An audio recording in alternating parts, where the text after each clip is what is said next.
मौसम मौसम बहुत बेकार है। नमस्कार, बहुत बहुत स्वागत है आपका। मैं हूं आपका प्यारा दोस्त डॉक्टर राजाऊ और आप देख रहे हैं इस वक्त हमारा डॉक्टर राजाऊ मीडिया न्यूज। प्यारे दर्शकों, आपको जैसा कि पता है कि हम अपने इस खास कार्यक्रम में आपके लिए लाते हैं ऐसे कलाकारों को जो संघर्ष के साथ आपके समक्ष अपनी कला का जादू लगातार बिखेर रहे हैं। ऐसे ही आज हमारे साथ खास मेहमान हैं, जहां हम पटना सिटी में बैठे हुए हैं। बिन्नी डिसूजा, एक ऐसा जाना पहचाना नाम, जो नाम कि आज पटना में ही नहीं, पूरे बिहार में नहीं, पूरे भारत में अपने अभिनय के जादू से लोगों को, आप लोगों को लगातार सेवा कर रहे हैं और जादू बिखेर रहे हैं। बिन्नी डिसूजा जी, बहुत बहुत स्वागत है। नमस्कार बिन्नी जी, आज हम आपसे खास बातचीत करेंगे। हमारे प्यारे दर्शक आपसे आपकी जिंदगी की बहुत सारी चीजों से हम साझा करेंगे, दर्शकों के साथ आपसे रूबरू होंगे। बिन्नी जी, एक चीज जानना चाहेंगे, आपका नाम बिन्नी डिसूजा, ये डिसूजा और बिन्नी थोड़ा सा मतलब समझाए, आप कहाँ के रहने वाले हैं, कैसे और बिहार से कैसे आप कला का ये दिखा रहे हैं? एक्चुअली राजा जी, ऐसा है कि मैं कैथोलिक फैमिली से बिलोंग करता हूँ जी, और मेरे पूरे परिवार गोवा के रहने वाले हैं। अच्छा, आप गोवा के रहने वाले हैं? जी जी जी। और उसमें क्या है कि एक पुर्तगीज होती है, एक कास्ट जो कैथोलिक में, पुर्तगीज, हाँ, यानी जो पुर्तगाल से है। पुर्तगाल से, तो वो डिसूजा लगाते हैं। अच्छा, डेकोस्टा, डेमालो, ये बहुत से टाइटल्स हैं जी। तो डिसूजा, विन्नी डिसूजा, VINNY, उसके बाद DSOUZ है, डिसूजा, ठीक है ना। अच्छा, एक बात, चूंकि बात ये आ गई कि आप गोवा के रहने वाले लेकिन बिहार में सेवा दे रहे, बिहार कैसे आना हुआ आपका? एक्चुअली इसकी भी बहुत अच्छी कहानी है कि एक दफ़ा ऐसा हुआ कि मेरे पिताजी मिलिट्री में थे जी, और वो जो है कि लड़ाई के दौरान बोर्ड आउट हो गए। वो फ्रैक्चर हो गया था उनका पूरा, ये कॉलर बोन फ्रैक्चर होने के बाद वो बोर्ड आउट हुए। तो मेरे अंकल रहा करते थे, वो बहुत अच्छे मैकेनिक थे इसके इंजन के जी। तो उन्होंने बिहार आकर, पटना आकर एक गैरेज खोला और गैराज में वो उन्होंने बहुत काम किया, बहुत अच्छा किया। तो उन्होंने कहा कि भैया यहाँ आ जाओ। तो एक्चुअली तो मिलिट्री बोर्ड आउट हुए थे, तो आकर दानापुर कैंटोनमेंट में ज्वाइनिंग कर लिया जी। और 1964 में मेरी जन्म हुई 18 मई को, और 1965 में से मैं यहाँ आ गया। आप हैं, लेकिन एक चीज जानना चाहेंगे कि आपके चाचा का पटना आने का, यानी बिहार में आने का, बिहार को इन्होंने क्यों चुना, इसके पीछे कुछ जानकारी है? बिहार में कैसे आया? एक्चुअली जो उनके जो मित्र थे, जो इंजन के जो मित्रों में उन्होंने जो हासिल किया, इल्म हासिल किया, उनके मित्रों ने कहा कि चलो भाई, हमारा बिहार है, वहाँ चलकर आप एक तो गैरेज खोलो, जिसमें आपको बख्शी सिंह आते थे पहले, और एक श्री करतार सिंह जी भी थे, और कई लोग हैं जो यहाँ आए और अपना अपना मुकाम हासिल किया। और आज तो अंकल है नहीं। प्यारे दर्शकों, आपको जैसा पता चल गया कि बिन्नी डिसूजा जी गोवा के रहने वाले हैं, पुर्तगाली ये ओरिजिन से हैं, और लेकिन ये बिहार में कैसे आए आपको ये पता चल गया। अब अगली कड़ी में इनके साथ हम बातें कर रहे हैं कि ये जानना चाहेंगे आपसे कि 1964 के बाद आप जब यहाँ आए थे, यहाँ शिक्षा दीक्षा आपकी कैसे हुई? शिक्षा दीक्षा हुई हमारे यहाँ, पापा ने हमें पहले तो डाला, ये किंग क्राइस्ट एकेडमी था यहाँ जी, और वो पहले सेंट जॉन्स एकेडमी था चर्च के अंदर जी। तो वहाँ से मैंने शिक्षा दीक्षा किया। फिर सेंट जेवियर में भी मैं गया पढ़ने के लिए जी। फिर वहाँ से मैं चला गया नानी के यहाँ। नानी के यहाँ जाने के बाद वहाँ का रूल है कि एक बार जब एब्सेंट लग गया आपको और जो नाम कट जाती है, तो सेंट जेवियर्स वाले दोबारा उस शख्स को या कैंडिडेट को फिर नहीं एडमिशन जी। तो फिर मैं यहाँ आ गया, फिर यहीं पढ़ा, इंग्लिश स्कूल में ही पढ़ा मैं। किंग क्राइस्ट एकेडमी है और सेंट जॉन्स एकेडमी में मेरी शिक्षा दीक्षा हुई। फिर कॉलेज मैंने ज्वाइन किया यहाँ, ओरिएंटल कॉलेज, और GGS में ही मैं पढ़ा, ओरिएंटल में ही मैं पढ़ा। इसी तरीके से मेरी शिक्षा दीक्षा हुई और मैं BA ग्रेजुएशन किया। आप ग्रेजुएट हैं और पहले आप मिशनरी से ही पढ़ाई किए। अच्छा, संत जेवियर में भी आपने पढ़ाई की। नानी का गांव आपका कहाँ है? मेरे नानी जालंधर कैंट। अच्छा, जालंधर कैंट, यानी कि आप जालंधर चले गए। जालंधर में मेरी जन्मभूमि जालंधर है। अच्छा, और Jalandhar Nalwa road military hospital. उसके बाद आप और फिर वहाँ से 1965 में मैं। अच्छा, संत जेवियर्स के बारे में बात कर रहे थे, संत जेवियर स्कूल के बारे में हम जानना चाहेंगे। प्यारे दर्शकों को आप एक चीज बताए कि संत जेवियर्स कौन थे? संत जेवियर के नाम सेंट जेवियर्स एक्चुअली है कि सेंट एक्स जेवियर को सेंट फ्रांसिस को ही कहा जाता है। अच्छा, जो आज गोवा में उनका शरीर रखा हुआ है ताबूत में। जी। और कहा जाता है कि वो अभी सिकुड़ रहे हैं धीरे धीरे, हर 5 साल में 6 साल में उनकी ताबूत को खोला जाता है और चर्च में रखा जाता है। चर्च में लोग उनको दर्शन करते हैं। तो सेंट एक्सेवियर, अच्छा, तो इसीलिए सेंट जेवियर्स उनका नाम पड़ा और स्कूल भी उन्हीं के नाम पर रखा उन्होंने जो स्थापना की है। अच्छा, एक चीज जानना चाहेंगे, आपका स्कूली लाइफ कैसा था?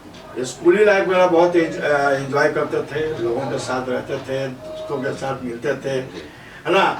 हर सुबह ये उम्मीद लगी रहती थी हमें कि हमारा वो दोस्त टिफिन में क्या लेके आएगा और मैं क्या लेके जाऊंगा। ये ख्वाहिश होती थी हम लोगों की और आपस में बुरी बांट के हम लोग एंजॉय भी करते थे, खेलते थे भी और खाते थे भी। पापा के वो तो मिलिट्री के काफी टाइट रहते रहे होंगे घर में? जी जी, मिलिट्री में रहते थे, लेकिन एक्चुअली क्या कि वो हमेशा ड्यूटी आवर में ही रहते थे ज्यादा कर। अच्छा, और फैमिली लाइफ में बहुत कम है उनको मैंने देखा कि हमारे फैमिली में वो थे, रहते थे। कभी सागर पोस्टिंग हो गई तो कभी कहाँ पोस्टिंग हो गई, तो वो बेचारे चले जाते थे। लेकिन उसी दौरान में उन्होंने अपने बच्चों का शिक्षा दीक्षा किया। अच्छा, आपकी पढ़ाई लिखाई के दौरान ये जानना चाहेंगे कि आपकी शादी कब हुई थी? मेरी शादी तो हुई थी नवंबर में, और करीब मैंने पढ़ाई के दौरान ही उस समय? नहीं, पढ़ाई के दौरान नहीं। मैं एक फिल्म के सेट पर ही एक लड़की आई थी जी। जो एक्चुअली क्या कि वो थी एक विडो थी जी। और किसी हादसे के कारण उसके हस्बैंड का जान चला गया। वो कई संघर्ष करते हुए बेचारी। अच्छा, फिल्म की तरफ आपका रुझान कैसे हुआ? बचपन से। अच्छा, बचपन से रुझान था। किस वक्त से आप फिल्म कर रहे हैं? मैं 1974 में एक ये धुआं की शूटिंग हो रही थी जिसमें उपेंद्र थे, प्रकाश सिन्हा थे और लोग थे। जीवन चक्रवर्ती की फिल्म थी वो, ये धुआं सेलुलैक की फिल्म थी 16 की। यानी कि उस समय आप 10 वर्ष के रहे होंगे? हाँ, 64 का जन्म है तो? करीब 10 साल का मैं। तो पहली शादी और पहला प्यार 10 वर्ष में हो गया आपका? नहीं, बहुत बाद में? बहुत बाद में। तो उससे पहले आप फिल्म में रहे हैं, कॉलेज लाइफ में रहे, काफी एंजॉय करते थे। हाँ, तो कॉलेज लाइफ में ऐसा हो कि कोई लव अफेयर हुआ हो, किसी से बड़ी दिल लगी हो? क्योंकि अक्सर कॉलेज लाइफ में ऐसा लोग ढूंढते नहीं, ऐसे तो हम लोग को एजुकेशन भी किया रहा हूँ मैं कोऑर्डिनेशन के साथ। उसमें लड़कियाँ थी जी। उसमें एक लड़की थी जो बहुत अच्छा डांस वगैरह करती थी। मुझे लगता था कि कुछ अट्रैक्शन था, लेकिन वो एक बचपना था। यानी कि उससे मुलाकात नहीं हो पाई, नहीं मिल पाया। फिर नहीं मिल पाए या मिलना चाहते थे? नहीं, मिलना चाहकर भी मैं मिल नहीं सका और मुलाकात भी नहीं। डर था, मैंने एक तरफा प्यार आपका कहा जाता है। जी हाँ, या चाहत माने दो तरफा नहीं हो सका, दो तरफा हुए। तो आप 10 वर्ष की अवस्था से फिल्म कर रहे हैं। प्यारे दर्शकों, विनीत डिसूजा जी एक ऐसे व्यक्तित्व के स्वामी हैं जो कि 10 वर्ष की अवस्था से फिल्म कर रहे हैं और उस समय से लगातार फिल्म दुनिया में आपने रखे। तो उस समय का दौर क्या था, कैसा था उस समय शुरुआती दौर में 74 के आसपास? 74 के आसपास ऐसा दौर था तो मैं क्या बताऊं राजा जी कि घर से कोई पैसा इस काम के लिए तो मिलता नहीं था। डंडा मिलता रहा होगा? डंडा और खैर माँ बाप का तो गाली सुनने के आदि हो गए थे। अच्छा। इस काम के चलते, फिल्म के चलते। हाँ, फिल्म के चलते कि ये दिन भर ऐसे रहता है, ऐसे है वैसे है, कुछ करता नहीं है, पैसा मांगता है। यानी वो बहुत ही हमसे खबर रहते थे। अच्छा, कि फिल्म कर रहा है, यानी कि फिल्म को उस समय भी अच्छा लोग नहीं समझते थे। आपने इस बनिस्बत कोई ट्रेनिंग वगैरह लिया हो? जी नहीं, ट्रेनिंग किया वो तो मैं स्टेज वगैरह पे भी काम किया, लोगों को देख कर भी सीखा। मेरे एस्पिरेशन रहे कादर खान जी, और उसके बाद हमारे एस्पिरेशन रहे हैं आपको संजीव कुमार जी, है ना। थिएटर भी करते थे आप? हाँ, थिएटर भी करता था। और किसके ग्रुप से करते थे थिएटर? जैसे कि किसी ने हमको बुला लिया। ग्रुप को तो मैं क्या कहूँ, बहुत से ग्रुप हैं। परवेज जी एक्टर के वो भी थे और कुछ लोग और भी हैं, पटना सिटी के भी हैं। तो उस दौरान मैं करता रहा। एक्टिंग मेरी एक हॉबी हो गई, है ना। कितनी फिल्में की आपने अभी तक लगभग? अभी तक तो मैंने कोई फिल्म नहीं किया जिसका मुझे पहचान मिल जाए। तो एक सजना के अगना में आपको अजय सिन्हा जी किए थे, उसमें मैंने एक गैदरिंग में काम किया था। उसके कुणाल जी जो थे वो बीमार हो गए, उनके सामने मैं बैठा हूँ और हीरो आता है, पूछता है क्या हुआ पिताजी को, है ना।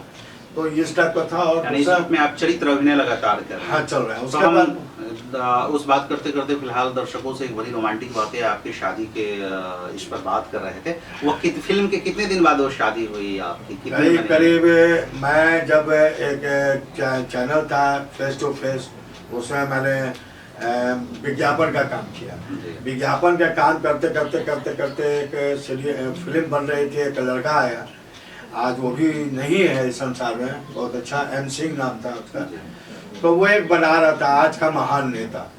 तो वो महान आज का महान नेता फिल्म के दौरान में मुझे एक मिली, जिसका मैं थोड़ा मेकअप कर रहा था उसका, मैं बोल रहा था उसको, और क्या उसको सजा रहे थे उसकी, क्योंकि मेकअप मैन नहीं था, और थोड़ा बहुत मुझे जानकारी थी कि पेन के ये वो फला फाउंडेशन वगैरह लगा के, आईब्रो वगैरह बना के, ये सब करके, लिपस्टिक वगैरह लगा के आपको तैयार कर किया जा सकता है। तो मैं उसी तरीके से कर रहा था। तो उसी दौरान एक मुझे मिली जिसका नाम मालती था। उसका दुख भरा कहानी मैं सुनकर बहुत ही इमोशनल हुआ। उसके पति को किसी ने मार दिया, वो बेचारी विडो हो गई, उसके 2 बच्ची थी।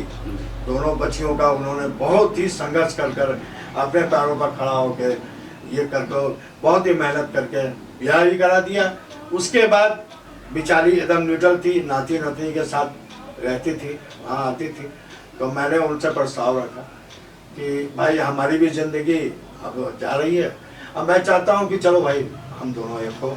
यानी कि तो आप उससे पहले शादी नहीं किए थे? जी। और चुने भी तो किसी को साथ देने के लिए जी। तो क्या उस समय तो आप पूरा अभी जितना आप स्मार्ट है, जितना जवान है, उस समय तो पूरे जवान रहे होंगे आप? जी। वो तो भाई वो बता सकती हैं कि मैं कैसा था। मैं अपनी तारीफ अपने से क्या करूं राजा? बिल्कुल ये बातें कर सकते हैं आप, उस समय बिल्कुल जवान नहीं होंगे, आप उन्हें क्यों चुने? इसलिए आपके घर वाले विरोध नहीं किए कि तुम क्या कर रहे हो, तुम्हारे पास ज्यादा ऑफर है, मिल सकते हैं? हाँ, वो तो उन्होंने विरोध किया था जी। एक करीब बहुत अच्छे परिवार की लड़की थी, हमारे कास्ट की थी, क्रिश्चियन थी जी। और उसकी प्रॉपर्टी बहुत अच्छे थे, लेकिन वो बहुत ही, मुझे क्या कहूँ मैं, वो मुझे अच्छा नहीं लगा, पता क्या था नहीं था। अब वो मुझे अच्छी लगी, क्यों अच्छी लगी? हो सकता है कि आज इस दौर के लिए वो हमारे साथ आ गई, ऐसा ईश्वर का। देखिए, तो आपने उनसे शादी कर ली, शादी के बाद फिल्म का सिलसिला जारी रहा। जी। फिर आपको दोनों क्या लगता है, फिल्म से रोजगार मिल जाता है, रोटी मिल जाती है? देखिए, ये पटना है, बिहार है, ठीक है। पटना बिहार में कलाकारों को तो काम मिल जाता है, लेकिन उस लायक उसका मेहनताना नहीं मिलता। नहीं। क्या कारण लगता है इसके लिए?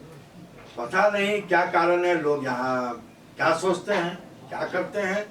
और दूसरी बात है कि यहाँ है कि आपको आप काम है, आप कलाकार हैं, लेकिन यहाँ सोचते हैं कि लोग पैसा बच जाएगा, चलो इसको ले लो, चाहे उसको ले लो, वो पेमेंट ज्यादा कहेगा, ये पेमेंट कम लेगा, ये कारण हो सकता है। तो एक चीज बताइए, आप कोई ऐसा कितनी फिल्में लगभग अभी तक आपने की होगी? देखिए, वो तो मैंने किया। उसके बाद मैं एक धनशील करके, धनशील प्रोडक्शन में किया, एक मतलब एक ऐसा रोल था, उसको मैं क्या कहूँ समझ में नहीं आता। स्टार्टिंग रोल है, मर्डर मिस्ट्री ऑफ माय जंगल। तो उसमें जो है कि एक काम मिला मुझे, और जंगल में भाग रहा हूँ, और किससे डर कर भाग रहा हूँ ये मुझे भी नहीं मालूम था। बाद में पता चला कि मैं भाग रहा हूँ, अब भागते भागते मैं लड़खड़ा के गिरता हूँ और मुझे मार देते हैं लोग। कोई डायलॉग या कोई मोनोलॉग उसका? ऐसा कोई नहीं। हाँ, जब लास्ट में जब दिखाता है, वहाँ पर एक सीन है कि एक कंबल ओढ़कर एक आदमी खड़ा है और उसके पूरे हाथ पैर से खून टपक रहा है, और उस तरीके से तो लड़का लड़कियां एंजॉय करने के लिए जंगल की तरफ गाड़ियाँ लेके जाते हैं। तो वहाँ पर रुककर एक संवाद था, वो संवाद इस तरीके से, रुक जाओ तुम लोग, कहाँ जा रहे हो? ये आपके थे? जी, ये मेरे डायलॉग थे। आपकी ये डायलॉग थे या मोनोलॉग थे? जैसे आपने बोला था या उनसे बातचीत करनी थी? वो आया भी, फिर बस गए, मजाक करता है, बुढ़ा पागल है, हमको धक्का दे देता है। अच्छा। मैं कहता हूँ रुक जा, आगे मत जाओ, एक एक कर मारे जाओगे, एक एक करके मारे जाओगे, यही डायलॉग था। तो अभी तक जैसे कि जानकारी है आपके बारे में कि आप सैकड़ों फिल्म किए, सैकड़ों कुछ किए, फिर आपकी शादी की वो बातें हुई, तो आपका ये है कि आप आंख से गड़बड़ी, आपकी आंख में गड़बड़ी आई, जी जी। इसके पीछे क्या कहानी है? 2003 में मेरी आंखों की रोशनी बिल्कुल चली गई, कारण? High BP. अच्छा, बीपी और जाने का वक्त था करीब 28 दिसंबर, ये जनवरी। उस घड़ी मेरे मम्मी उम्मी छोटे भाई की शादी के लिए बेंगलोर जा रहे थे। मैं उनको ऑफ करके सी ऑफ करके आया था, और रात का वक्त था। मैं आया घर में, फिर वॉमिटिंग हुआ। एक जगह मैं कुछ खाया था, पता नहीं क्या हुआ, हमको हाई बीपी हुआ। उसके बाद मैं वॉमिटिंग किया, वॉमिटिंग करते करते करते करते मैं वहीं फेड आउट होके गिर गया। तब मेरी पत्नी ने मुझे उठाया, क्योंकि वो नर्सिंग करती थी पहले, उसको जानकारी थी पहले, तो मुझे उठाकर लाके मुझे ठीक किया। फिर दूसरे दिन जब मैं कहता हूँ अरे भाई लाइट को जलाओ कम से कम, कुछ तो नजर आए, तो यानी मेरी आंखें जा चुकी थी उस घड़ी, मेरी आंखें। तो प्यारे दर्शकों, इस जगह एक बात टोकना चाहेंगे कि अगर आपकी कोई भी बीमारी होती है, ब्लड प्रेशर वगैरह होती है, आप डॉक्टर के पास बराबर जाए, बराबर जांच कराए, उसको नजरअंदाज नहीं करें। अगर नजरअंदाज करते हैं तो आपके इसका खामियाजा बहुत ज्यादा भुगतना होता है। ज्यादातर लोग क्या है, बीमारी को समझ नहीं पाते और तब समझते हैं जब वो देर हो चुकी होती है। आपकी कुछ न कुछ, चूंकि शरीर है तो सबसे बड़ी प्रॉपर्टी है, शरीर का कोई भी अंग सबसे बड़ा धन है। अगर ये चला गया तो फिर शायद आंखें चली गई तो दुनिया के करोड़ों का चश्मा आप लगा के कुछ नहीं कर सकते हैं, दुनिया की रोशनी कोई काम की नहीं। आवाज चली गई तो सब कुछ है लेकिन फिर कोई काम की नहीं, है ना। तो फिर उसी मूक युग में जीना होगा। तो अभी हम बात कर रहे हैं, इस जगह काफी खास हमारे मेहमान है बिन्नी डिसूजा जी। बिन्नी डिसूजा जी से हम खास बातचीत कर रहे हैं और इनसे काफी रोचक, इनकी जिंदगी की दिलचस्प बातें हम लोग जान रहे हैं। तो बिन्नी डिसूजा जी, उसके बाद आपने फिल्में की और मालती जी के साथ आपकी जिंदगी चलती रही, चल रही है और साथ मेरा बहुत देती हैं, हर जगह उनके साथ मैं जाता हूँ और वो मुझे बहुत सपोर्ट करती हैं। शूट के वक्त भी वो मेरी सपोर्ट बहुत अच्छा करती हैं जी। और आंख नहीं रहने के बावजूद भी वो आपकी आंख है, वो मेरी आंखें हैं। और लोग जो हैं वहाँ रहते हैं और एक एक पन्ने का डायलॉग्स जब हमको मुझे याद करना, खुद मैं कंठस्थ याद करता हूँ। और डॉक्टर राजा जी, आपने भी एक टेलीफिल्म हमारे साथ की थी, याद होगा आपको, वेलकम जीसस। जी जी जी जी, बिल्कुल। तो उसका भी जो जितना डायलॉग्स था मैं बिना उसमें बहुत अच्छा, आप चूंकि आप एक अच्छे अभिनेता भी है, एक चीज जानना चाहेंगे कि डायलॉग या मोनोलॉग, है ना, अगर जब हम इसे याद करते हैं तो जो नए दर्शक है, प्यारे दर्शक जुड़े हुए हैं, उनको आप ये बताएं कैसे याद कर पाते हैं। क्योंकि आप बहुत लोगों के पास आंखें हैं, बहुत सारे की आवाज है, बहुत सारे फिर भी याद नहीं कर पाते, आपके पास आंखें नहीं है, तो आप उसे कैसे मेमोराइज करते हैं और कैसे बोलना है, उसके पीछे क्या लॉजिक है कि हमारे दर्शक भी उस चीज को सीख सके और करें। देखिए डॉक्टर राजा जी और मेरे प्यारे जो मुझे सुन रहे हैं जी और जो देख रहे हैं जी, आंख जाने का गम तो मुझे है कि आज जो है कि मैं उन चीज़ों को नहीं देख पाता, बाहरों को नहीं देख पाता, घटाओं को नहीं देख पाता, अच्छी अच्छी चीज़ें जो बनी हैं, अभी परिवर्तन हुई है इस देश में, वो नहीं देख पाता। लिपस्टिक नहीं देख पाते होंगे महिलाओं का, जुल्फे नहीं देख पाते होंगे, इसका भी गम होता होगा। लेकिन खैर कोई बात नहीं, आपकी आंख खैर वो खूबसूरती है, ईश्वर ने जिसको जिस तरीके से बनाया है जी जी, वो रहेगा और आती अंतकाल तक रहेगा। और रहा सवाल अब ये कि डायलॉग्स कैसे याद करता हूँ, तो भाई आपने उस वही कहा कि मेरी आंखें हैं जी, तो ये मुझे डायलॉग्स पढ़कर सुनाती हैं। जी, जितनी बार ये डायलॉग मुझे सुनाती हैं मैं दिमाग में रखे रहता हूँ, कहाँ पर मुझे क्या करना है नहीं करना, ये मैं पूरा मनोरंजन बनाता हूँ अपने आप में, क्योंकि और से तो मुझे कोई काम ही नहीं। जी, किसी फंक्शन पार्टी से मैं जाता नहीं जल्दी, है ना। मैं दिन भर अपने कामों में ही व्यस्त रहता हूँ और मैं सोचता हूँ कि कोई अच्छा काम मुझे मिले, मैं अच्छा काम करूँ ताकि मैं जब जाऊँ यहाँ से, इस संसार से, तो लोग मुझे उस कामों से याद रखें। बिल्कुल। ये बहुत ही अहम बातें हैं कि जब आप दुनिया से जाएं तो दुनिया याद करे आपको, क्योंकि जीते तो हर कोई है, रंगमंच है, हर कोई अपना अभिनय कर रहे हैं, लेकिन वो अभिनय जो आपके साथ याद की जाए बहुत ही अहम होता है उसको जानना, और ये बिल्कुल खूबसूरत अंदाज होता है। और बिन्नी डिसूजा जी का ये जो सपना, इन्होंने जितना सैकड़ों हजारों फिल्मों में इन्होंने काम किया, अब ये जाना पहचाना चेहरा है, लेकिन ऐसा चेहरा है जो कि मेहनताना के लिए भी आज संघर्ष करते हैं। बिल्कुल, जी, जी। है ना।